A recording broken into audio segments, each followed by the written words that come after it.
بسم الله الرحمن الرحيم. ياسين والقرآن الحكيم إنك لمن المرسلين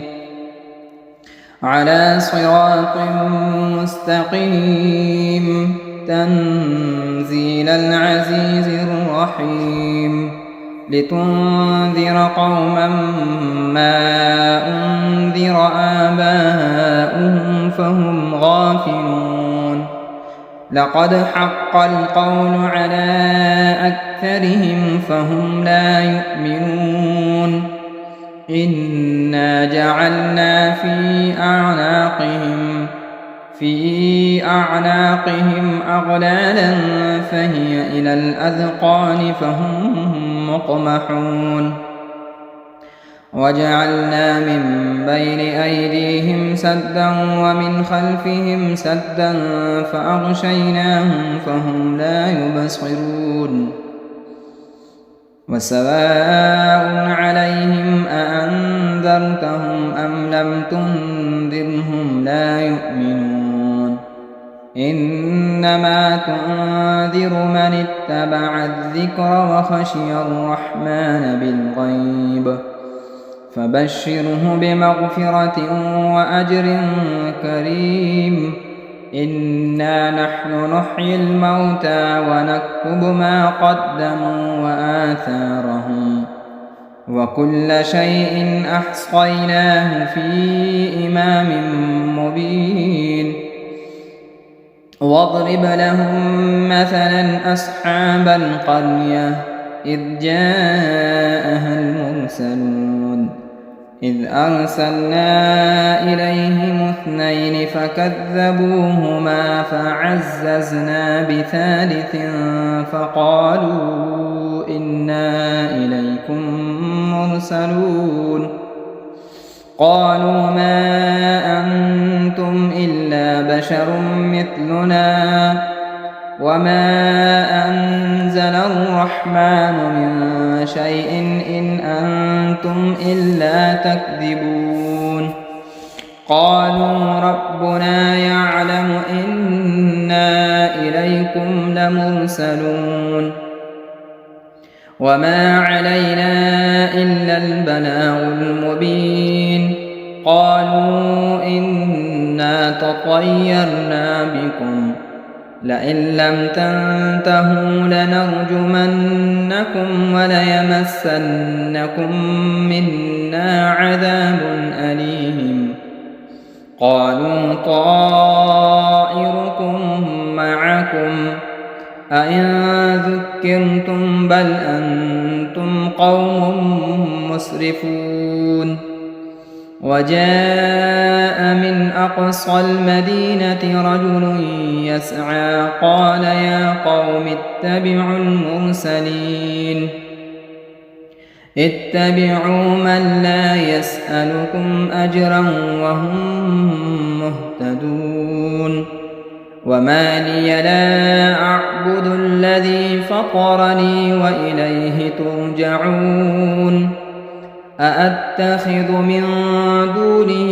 آلهة إن يردني الرحمن بضر لا تغن عني شفاعتهم شيئا ولا ينقذون إني إذا لفي ضلال مبين إني آمنت بربكم فاسمعون قيل ادخل الجنة قال يا ليت قومي يعلمون بما غفر لي ربي وجعلني من المكرمين وما أنزلنا على قومه من بعده من جند من السماء وما كنا منزلين إن كانت إلا صيحة واحدة فإذا هم خامدون يا حسرة على العباد ما يأتيهم من رسول إلا كانوا به يستهزئون ألم يروا كم أهلكنا قبلهم من القرون أنهم إليهم لا يرجعون وإن كل لما جميع لدينا محضرون وآية لهم الأرض الميتة أحييناها وأخرجنا منها حبا فمنه يأكلون وجعلنا فيها جنات من نخيل وأعناب وفجرنا فيها من العيون ليأكلوا من ثمره وما عملته أيديهم أفلا يشكرون سبحان الذي خلق الأزواج كلها مما تنبت الأرض ومن أنفسهم ومما لا يعلمون وآية لهم الليل نسلخ منه النهار فإذا هم مظلمون والشمس تجري لمستقر لها ذلك تقدير العزيز العليم والقمر قدرناه منازل حتى عاد كالعرجون القديم لا الشمس ينبغي لها أن تدرك القمر ولا الليل سابق النهار وكل في فلك يسبحون وآية لهم أنا حملنا ذريتهم في الفلك المشحون وخلقنا لهم من مثله ما يركبون وإن نشأ نغرقهم فلا صريخ لهم ولا هم ينقذون إلا رحمة منا ومتاعا إلى حين وإذا قيل لهم اتقوا ما بين أيديكم وما خلفكم لعلكم ترحمون وما تأتيهم من آية من آيات ربهم إلا كانوا عنها معرضين وإذا قيل لهم أنفقوا مما رزقكم الله قال الذين كفروا للذين آمنوا أنطعم من لو يشاء الله أطعمه إن أنتم إلا في ضلال مبين ويقولون متى هذا الوعد إن كنتم صادقين ما ينظرون إلا صيحة واحدة تأخذهم وهم يخصمون فلا يستطيعون توصية ولا إلى أهلهم يرجعون ونفخ في الصور فإذا هم من الأجداث إلى ربهم ينسلون قالوا يا ويلنا من بعثنا من مرقدنا هذا ما وعد الرحمن وصدق المرسلون إن كانت إلا صيحة واحدة فإذا هم جميع لدينا محضرون فاليوم لا تظلم نفس شيئا ولا تجزون إلا ما كنتم تعملون إن أصحاب الجنة اليوم في شغل فاكهون هم وأزواجهم في ظلال على الأرائك متكئون لهم فيها فاكهة ولهم ما يدعون سلام قولا من رب رحيم وامتازوا اليوم أيها المجرمون ألم أعهد إليكم يا بني آدم ألا تعبدوا الشيطان إنه لكم عدو مبين وأن اعبدوني هذا صراط مستقيم ولقد أضل منكم جبلا كثيرا أفلم تكونوا تعقلون هذه جهنم التي كنتم توعدون اصلوها اليوم بما كنتم تكفرون اليوم نختم على أفواههم وتكلمنا أيديهم وتشهد أرجلهم بما كانوا يكسبون ولو نشاء لطمسنا على أعينهم فاستبقوا الصراط فأنى يبصرون ولو نشاء لمسخناهم على مكانتهم فما استطاعوا مضيا ولا يرجعون ومن نعمره ننكسه في الخلق أفلا يعقلون وما علمناه الشعر وما ينبغي له إن هو إلا ذكر وقرآن مبين لينذر من كان حيا ويحق القول على الكافرين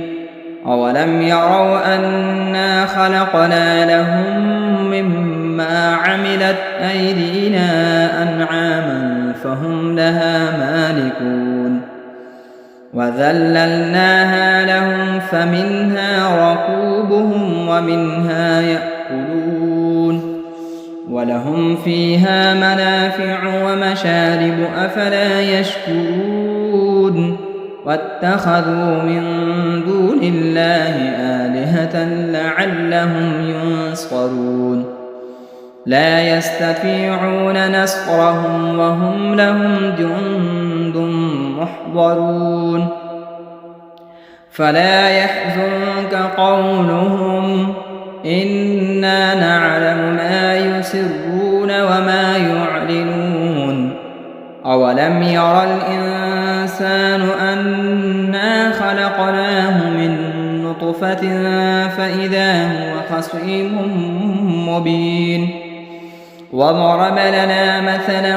ونسي خلقه قال من يحيي العظام وهي رميم قل يحييها الذي أنشأها أول مرة وهو بكل خلق عليم الذي جعل لكم من الشجر الأخضر نارا فإذا أنتم منه توقدون أوليس الذي خلق السماوات والأرض بقادر على أن يخلق مثلهم بلى وهو الخلاق العليم إنما أمره إذا أراد شيئا أن يقول له كن فيكون فسبحان الذي بيده ملكوت كل شيء وإليه ترجعون بسم الله الرحمن الرحيم الرحمن علم القرآن خلق الإنسان علمه البيان الشمس والقمر بحسبان والنجم والشجر يسجدان والسماء رفعها ووضع الميزان ألا تطغوا في الميزان وأقيموا وأقيموا الوزن بالقسط ولا تخسروا الميزان والأرض وضعها للأنام فيها فاكهة والنخل ذات الأكمام والحب ذو العصف والريحان فبأي آلاء ربكما تكذبان خلق الإنسان من صلصال كالفخار وخلق الجان من مارج من نار فبأي آلاء ربكما تكذبان رب المشرقين ورب المغربين فبأي آلاء ربكما تكذبان مرج البحرين يلتقيان بينهما برزخ لا يبغيان فبأي آلاء ربكما تكذبان يخرج منهما اللؤلؤ والمرجان فبأي آلاء ربكما تكذبان وله الجوار المنشآت في البحر كالأعلام فبأي آلاء ربكما تكذبان كل من عليها فان ويبقى وجه ربك ذو الجلال والإكرام فبأي آلاء ربكما تكذبان يسأله من في السماوات والأرض كل يوم هو في شأن فبأي آلاء ربكما تكذبان سنفرغ لكم أيها الثقلان فبأي آلاء ربكما تكذبان يا معشر الجن والإنس إن استطعتم أن تنفذوا من أقطار السماوات والأرض فانفذوا لا تنفذون إلا بسلطان فبأي آلاء ربكما تكذبان يرسل عليكما شؤاد من نار ونحاس فلا تنتصران فبأي آلاء ربكما تكذبان فإذا انشقت السماء فكانت وردة كالدهان فبأي آلاء ربكما تكذبان فيومئذ لا يسأل عن ذنبه إنس ولا جان فبأي آلاء ربكما تكذبان يعرف المجرمون بسيماهم فيؤخذ بالنواصي والأقدام فبأي آلاء ربكما تكذبان هذه جهنم التي يكذب بها المجرمون يطوفون بينها وبين حميم آن فبأي آلاء ربكما تكذبان ولمن خاف مقام ربه جنتان فبأي آلاء ربكما تكذبان ذواتا أفنان فبأي آلاء ربكما تكذبان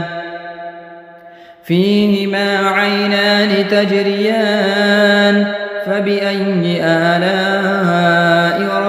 ربكما تكذبان فيهما من كل فاكهة زوجان فبأي آلاء ربكما تكذبان متكئين على فرش بطائنها من استبرق وجنى الجنتين دان فبأي آلاء ربكما تكذبان فيهن قاصرات الطرف لم يطمثهن إنس قبلهم ولا جان فبأي آلاء ربكما تكذبان كأنهن الياقوت والمرجان فبأي آلاء ربكما تكذبان هل جزاء الإحسان إلا الإحسان فبأي آلاء ربكما تكذبان ومن دونهما جنتان فبأي آلاء ربكما تكذبان مدهامتان فبأي آلاء ربكما تكذبان فيهما عينان نضاختان فبأي آلاء ربكما تكذبان فيهما فاكهة ونخل ورمان فبأي آلاء ربكما تكذبان فيهن خيرات حسان فبأي آلاء ربكما تكذبان حور مقصورات في الخيام فبأي آلاء ربكما تكذبان لم يطمثهن إنس قبلهم ولا جان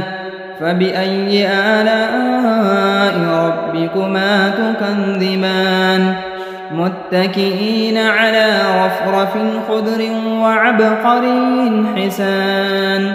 فبأي آلاء ربكما تكذبان تبارك اسم ربك ذي الجلال والإكرام بسم الله الرحمن الرحيم إذا وقعت الواقعة ليس لوقعتها كاذبة خافضة رافعة إذا رجت الأرض رجا وبست الجبال بسا فكانت هباء منبثا وكنتم أزواجا ثلاثا فأصحاب الميمنة ما أصحاب الميمنة وأصحاب المشأمة ما أصحاب المشأمة والسابقون السابقون أولئك المقربون في جنات النعيم ثلة من الأولين وقليل من الآخرين على سرر موضونة متكئين عليها متقابلين يطوف عليهم ولدان مخلدون بأكواب وأباريق وكأس من معين لا يصدعون عنها ولا ينزفون وفاكهة مما يتخيرون ولحم طير مما يشتهون وحور عين كأمثال اللؤلؤ المكنون جزاء بما كانوا يعملون لا يسمعون فيها لغوا ولا تأثيما إلا قيلا سلاما سلاما. وأصحاب اليمين ما أصحاب اليمين في سدر مخضود وطلح منضود وظل ممدود وماء مسكوب وفاكهة كثيرة لا مقطوعة ولا ممنوعة وفرش مرفوعة إنا أنشأناهن إنشاء فجعلناهن أبكارا عربا أترابا لأصحاب اليمين ثلة من الأولين وثلة من الآخرين. وأصحاب الشمال ما أصحاب الشمال في سموم وحميم وظل من يحموم لا بارد ولا كريم إنهم كانوا قبل ذلك مترفين وكانوا يصرون على الحنث العظيم وكانوا يقولون أئذا متنا وكنا ترابا وعظاما أئنا لمبعوثون أو آباؤنا الأولون قل إن الأولين والآخرين لمجموعون إلى ميقات يوم معلوم ثم إنكم أيها الضالون المكذبون لآكلون من شجر من زقوم فمالئون منها البطون فشاربون عليه من الحميم فشاربون شرب الهيم هذا نزلهم يوم الدين نحن خلقناكم فلولا تصدقون أفرأيتم ما تمنون أأنتم تخلقونه أم نحن الخالقون نحن قدرنا بينكم الموت وما نحن بمسبوقين على أن نبدل أمثالكم وننشئكم فيما لا تعلمون ولقد علمتم النشأة الأولى فلولا تذكرون أفرأيتم ما تحرثون أأنتم تزرعونه أم نحن الزارعون لو نشاء لجعلناه حطاما فظلتم تفكهون إنا لمغرمون بل نحن محرومون أفرأيتم الماء الذي تشربون أأنتم أنزلتموه من المزن أم نحن المنزلون لو نشاء جعلناه أجاجا فلولا تشكرون أفرأيتم النار التي تورون أأنتم أنشأتم شجرتها أم نحن المنشئون نحن جعلناها تذكرة ومتاعا للمقوين فسبح باسم ربك العظيم فلا أقسم بمواقع النجوم وإنه لقسم لو تعلمون عظيم إنه لقرآن كريم في كتاب مكنون لا يمسه إلا المطهرون تنزيل من رب العالمين أفبهذا الحديث أنتم مدهنون وتجعلون رزقكم أنكم تكذبون فلولا إذا بلغت الحلقوم وأنتم حينئذ تنظرون ونحن أقرب إليه منكم ولكن لا تبصرون فلولا إن كنتم غير مدينين أرجعونها إن كنتم صادقين فأما إن كان من المقربين فروح وريحان وجنة نعيم وأما إن كان من أصحاب اليمين فسلام لك من أصحاب اليمين وأما إن كان من المكذبين الضالين فنزل من حميم وتصلية جحيم إن هذا لهو حق اليقين فسبح باسم ربك العظيم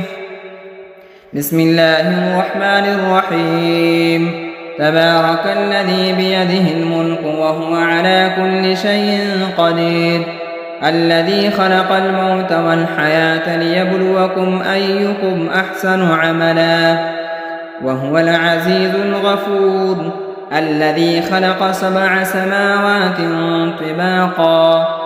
ما ترى في خلق الرحمن من تفاوت فارجع البصر هل ترى من فتور ثم ارجع البصر كرتين ينقلب إليك البصر خاسئا وهو حسير ولقد زينا السماء الدنيا بمصابيح وجعلناها رجوما للشياطين وأعتدنا لهم عذاب السعير وللذين كفروا بربهم عذاب جهنم وبئس المصير إذا ألقوا فيها سمعوا لها شهيقا وهي تفور تكاد تميز من الغيظ كلما ألقي فيها فوج سألهم خزنتها ألم يأتكم نذير قالوا بلى قد جاءنا نذير فكذبنا وقلنا ما نزل الله من شيء إن أنتم إلا في ضلال كبير وقالوا لو كنا نسمع أو نعقل ما كنا في أصحاب السعير فاعترفوا بذنبهم فسحقا لأصحاب السعير إن الذين يخشون ربهم بالغيب لهم مغفرة وأجر كبير وأسروا قولكم أو اجهروا به إنه عليم بذات الصدور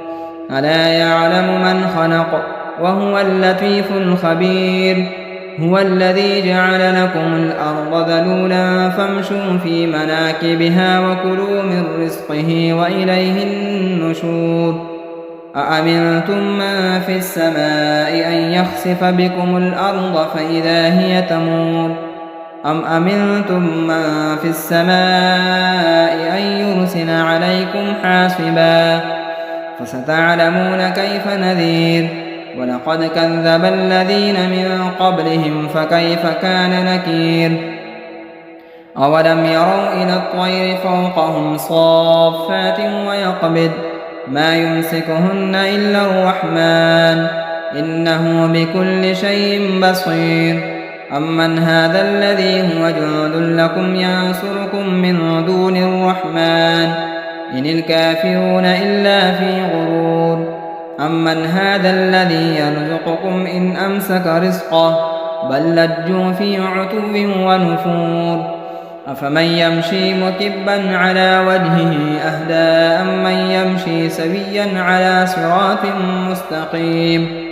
قل هو الذي أنشأكم وجعل لكم السمع والأبصار والأفئدة قليلا ما تشكرون قل هو الذي ذرأكم في الأرض وإليه تحشرون ويقولون متى هذا الوعد إن كنتم صادقين قل إنما العلم عند الله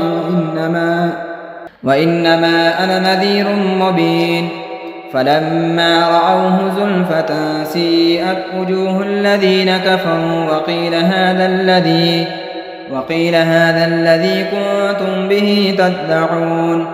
قل أرأيتم إن أهلكني الله ومن معي أو رحمنا فمن يجير الكافرين من عذاب أليم قل هو الرحمن آمنا به وعليه توكلنا فستعلمون من هو في ضلال مبين قل أرأيتم إن أصبح ماؤكم غورا فمن يأتيكم بماء معين